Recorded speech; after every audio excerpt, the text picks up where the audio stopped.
உண்மையிலேயே ஒரு பெரும் போராட்டத்திற்கு கிடைத்த ஒரு நீதியாக தான் நாங்கள் இதை பார்க்குறோம். இன்னைக்கு ஒவ்வொரு பெண்ணும் அன்னைக்கு கதறின கதறல்களும் அதனுடைய ஒரு வலிக்கு கொடுத்த ஒரு சின்ன நிவாரணமாக தான் இது நீண்ட காலம் கழித்து கிடைத்த ஒரு மருந்து தான். ஆனாலும் சரியான மருந்தாக நாங்கள் பார்க்குறோம் அப்படிங்கிறது தான். இந்த ஒரு தீர்ப்பு உண்மையிலேயே நாங்கள் வரவேற்கிறோம். இன்னொன்று தீர்ப்பு வழங்கிய நீதிபதிக்கும் எங்களுடைய சார்பாக நாங்கள் வாழ்த்துக்களை தெரிவிச்சுக்கிறோம். தமிழகம் முழுவதும் இந்தியா முழுவதும் பரபரப்பாக எதிர்பார்க்கப்பட்டு கொண்டிருக்க இந்த சூழ்நிலையில் ஒரு நியாயமான தீர்ப்பு, இன்னி பாதிக்கப்படக்கூடிய பெண்களுக்கு நாங்கள் இருக்கிறோம் அப்படிங்கிற ஒரு ஆதரவு கரம் நீட்டப்பட்டதாகவும் இந்த தீர்ப்பை நாங்கள் வரவேற்கிறோம். அதே போல் இது அவங்க மேல்முறையீடுக்கு போனாலும் நீத்து போக முடியாத அளவுக்கான ஒரு தீர்ப்பாகவும் நாங்கள் இதை பார்க்குறோம் அப்படிங்கிறது தான். உண்மையிலேயே ஒரு மனநிலை எங்களுக்கு எப்படி இருக்குன்னா, நாங்கள் வெற்றி அடைந்ததாக தான்.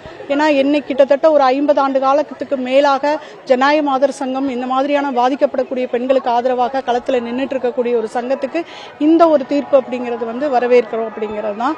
ஆனால் இன்னும் அரசுகிட்ட நாங்கள் வைக்கிற கோரிக்கை என்னவாக இருக்குன்னா, அரெஸ்ட் பண்ணப்படப்போதே விடுவிக்கப்பட்ட மூவரை இணைச்சிக்கணும், இன்னும் கூடுதலான ஒரு விசாரணைக்கு போகணும் அப்படிங்கிறதையும் ஒரு கோரிக்கையாக நாங்கள் வைக்கிறோம். உடனடியாக நிவாரணங்கள் கிட்டத்தட்ட ஒரு 85 லட்சம் நிவாரணமாக சொல்லியிருக்காங்க, அதெல்லாம் வரணும், அவங்களுக்கு கொடுக்கணும். அரசு வேலைக்கு நீங்க உத்தரவாதப்படுத்தப்படணும். இனி தமிழ்நாட்டில் இந்தியாவிலும் எங்கும் இது மாதிரியான ஒரு சம்பவம் நடந்துடக்கூடாது அப்படிங்கிற ஒரு வேண்டுதலும், காவல்துறை என்னைக்கும் அலர்ட்டா இருக்கணும், பாதிக்கப்பட்டு நிற்கக்கூடிய பெண்ணுக்கு ஆதரவாக காவல்துறை என்றைக்கும் நிற்கணும் அப்படிங்கிறத சொல்றோம். ஏன்னா இதனுடைய வழக்கினுடைய ஆரம்ப கட்ட காலங்களில் நாங்கள் காவல்துறைக்கு எதிராகவும் போராட வேண்டி இருந்ததுங்கிற வரலாறும் உங்களுக்கு எல்லாருக்கும் தெரியும். அந்த அடிப்படையில் அதெல்லாம் இல்லாமல் என்றைக்கும் பாதிக்கப்பட்டவர்களுக்கு ஆதரவான ஒரு துறையாக காவல்துறை இருக்கணும் அப்படிங்கிற கோரிக்கையை இதன் மூலமா நாங்கள் வைக்கிறோம். பொள்ளாச்சி பாலியல் வழக்குங்கிறது தமிழகத்தையே மட்டும் இல்லாம இந்திய நாடு முழுக்க இருக்கக்கூடிய பெண்கள் மனசுல ஒரு பயத்தை ஏற்படுத்துச்சு. அண்ணா வலிக்குது விட்டுருங்க அப்படின்னு அந்த பெண்கள் கத்தக்கூடிய குரலுங்கிறது ஒவ்வொருடைய பெண்களுடைய மனசுலையும் பயத்தை ஏற்படுத்துச்சு. அந்த வழக்கினுடைய தீர்ப்புங்கிறது இன்னைக்கு மே 13 இன்னைக்கு நம்முடைய மகிழா நீதிமன்றத்தில் அறிவிச்சிருக்காங்க.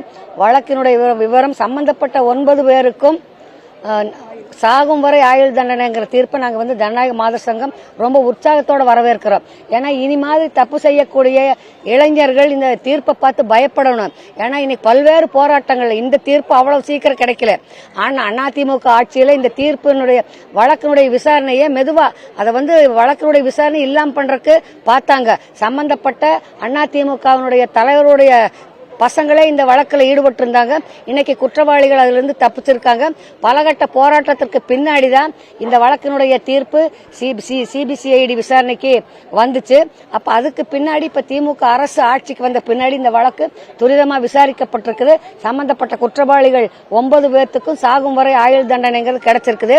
இது ஒரு முன்மாதிரியான தீர்ப்பு. ஜனநாயக மாதர் சங்கம் இதை நாங்க வரவேற்கிற எதிர்பார்த்த நாங்க இந்த தீர்ப்பு வரும்னு சொல்லி அந்த தீர்ப்பு வந்திருக்கு.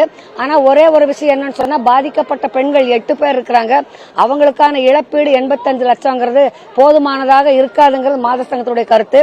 பாதிக்கப்பட்ட பெண்களுக்கு இழப்பீடு இன்னும் கூடுதலா கொடுத்திருக்கணும், அவங்களுக்கான வேலை வாய்ப்பை அரசாங்கம் ஏற்படுத்தி கொடுக்கணுங்கிறத மாதர் சங்கத்தினுடைய கோரிக்கை.